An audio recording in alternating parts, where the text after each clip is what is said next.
नमस्कार। अभी आप हमारे साथ देख रहे हैं डोभी प्रखंड के उप प्रमुख प्रतिनिधि अनिल कुमार सिंह जी हैं। इन्होंने कई बार मीडिया के द्वारा प्रशासन और सरकार से गुहार लगाई कि गरीब जनता का जो हक है, जो कोलकाता अमृतसर कॉरिडोर जो बन रहा है उसमें जो गरीबों का ज़मीन चला गया है, लेकिन सरकार के द्वारा अभी तक मुआवजा नहीं दिया गया है और नहीं किसी प्रकार का कोई अभी कार्रवाई किया जा रहा है। जो भी ज़मीन का रसीद वगैरह कट रहा था वो भी बंद करवा दिया गया है। तो सर, सबसे पहले आप ये बताना चाहेंगे कि सरकार आपकी बातों को अवहेलना क्यों कर रही है? सरकार के द्वारा पहले से रसीद कट रहा था जी। 2022-23 तक का रसीद कटा हुआ है। उस रसीद पर बहुत सारे लोग पेमेंट ले लिए। अब रसीद काटना बंद कर दिया गया। कम से कम 500 डिमांडधारी का डिमांड जीरो कर दिया गया। इसके लिए हम लोग डीएम साहब के पास भी गए, धरना प्रदर्शन भी हुआ, अनेकों बार आपके चैनल पर भी हम बोले, लेकिन कहीं कोई सुनने वाला नहीं है। क्या कहना चाहेंगे सर? आखिर जो सरकार और प्रशासन की इस तरह का जो रवैया है, इससे क्या लगता है आपको? गरीब मर जाएगा और क्या है। गरीब आदमी मर जाएगा। जो इधर उधर करके पैसा खर्च कर रहा है, घूस घास दे रहा है, उसका पेमेंट हो रहा है। सीधा साधा आदमी का कोई पेमेंट नहीं हो रहा है। रैयती ज़मीन का भी बहुत प्रॉब्लम किया जा रहा है। अनेकों तरह के कागजात मांगे जा रहे हैं। 2-3 पीढ़ी पहले का वंशावली मांगा जाता है, जबकि पुराना खतियान के अनुसार नया डिमांड जिसके नाम से चल रहा है, डिमांड जिसके नाम से है ज़मीन उसका होना चाहिए। डिमांड के नीचे से जो भी ले रहे हैं उसका वंशावली होना चाहिए, लेकिन नहीं, 1-2 पीढ़ी पहले का खोजते हैं कि उसका भी सहमति चाहिए। जो आदमी मर गया है उसका सहमति कहाँ से देगा? दूसरे में है कि उसी कागजात पर दूसरे आदमी का पेमेंट हो गया है। जो पैसा दिया, घूस दिया, उसका पेमेंट हो गया। जो सीधा साधा आदमी है सोच रहा है कि हम कहाँ से देंगे, हमारे पास आएगा तब हो सकता है दे भी दे, लेकिन पहले पैसा मांगा जाता है। ये कहाँ का मामला बता रहे हैं? बरिया का मामला है।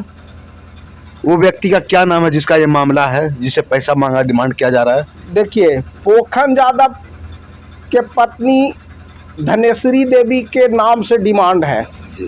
उनके 6 पुत्र हैं। 4 पुत्र का पैसा मिल चुका है और पैसा मिलना भी समझिए कि 1 साल होने जा रहा है। और दो पुत्र अभी तक लटके हुए हैं, से लटके हुए हैं। रोज़ उसके लिए कभी ई कागजात नहीं है तो ई नहीं है, परवाना फॉल्स है तो ई है, ऐसे वैसे। यानी कि उस जमीन का जो मालिकाना हक है, हाँ, उनको प्रशासन और अंचलाधिकारी के द्वारा बार बार दौड़ाया जा रहा है। यही कहना है? बार बार अनेकों बार दौड़ाया जा रहा है। थक गया है आदमी, थक के छोड़ दिया कि अब देना होगा तो देगा, नहीं देना होगा तो नहीं देगा। बहुत ऐसे एक आदमी ऐसा है जो इसके चलते अभी पटना हॉस्पिटल में भर्ती है। उसका पैसा दूसरे को मिल गया। उसका नाम है बाबूलाल यादव, ग्राम लेम्बोगड़ा। आप जाके उसके घर में पता कीजिए, पटना में एडमिट है। वो बुजुर्ग को हम लोग पंचायती करके कुछ पैसा दिलवाए थे, उसका पैसा दूसरे के खाता में चला गया था। पैसा दिलवाए तो फिर भू अर्जन से हुआ कि नहीं, उसको रिटर्न करना चाहिए। रिटर्न भी बेचारे इसके खाता में हम लोग पंचायती से दिलवाए पैसा, वो पैसा रिटर्न कर लिया गया, लेकिन अभी तक उसको नहीं मिला है। और उस बेचारे का हालत अभी है कि पटना में वो एडमिट है। एक है सूरज यादव, जिसका खतियानी ज़मीन है ग्राम बरिया। उसको भी बार बार अनेकों बार दौड़ाया गया है। उसको 1 पीढ़ी पहले से कहता है कि सहमति दिलाया जाए। जो आदमी मर गया है उसको कहाँ से सहमति देगा? और सहमति की बात है तो उस खतियान में और पटीदार जो है वो सब पेमेंट ले चुके हैं। भाई, दूसरे को कैसे आप पेमेंट दे दिए? सूरज यादव से भी किसी को सहमति लेना चाहिए था, तब होता। सर, आप एक जनप्रतिनिधि हैं, क्या लगता है नहीं सर कि जनप्रतिनिधि की बात को अवहेलना प्रशासन के द्वारा किया जा रहा है? हम कहना चाहेंगे कि जनप्रतिनिधि से आप मत पूछिए, आप गांव में जाइए और गांव के किसान से पूछिए, जो दुखित किसान है।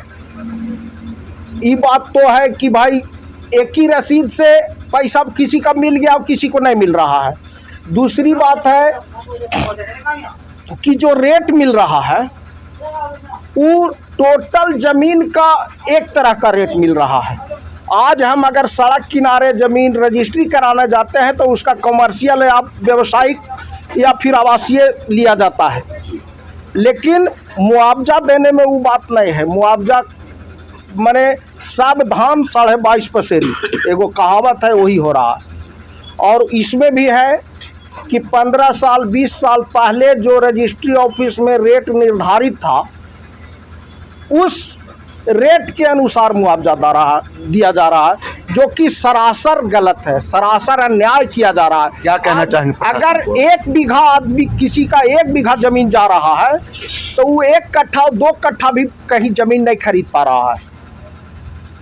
प्रशासन को क्या लोगों को बेमौत मारा जा रहा है।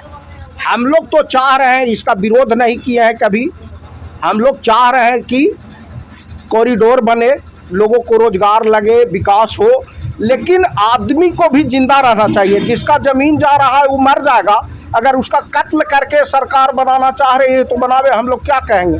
हम लोग के पास क्या है?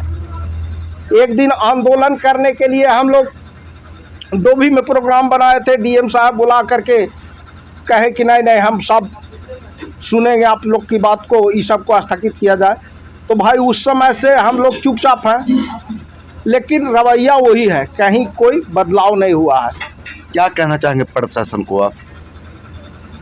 उचित मुआवजा दिया जाए और हर आदमी जो ज़मीन से जी खा रहा था उसका जीने खाने का व्यवस्था किया जाए, नहीं तो बेमौत मर जाएगा।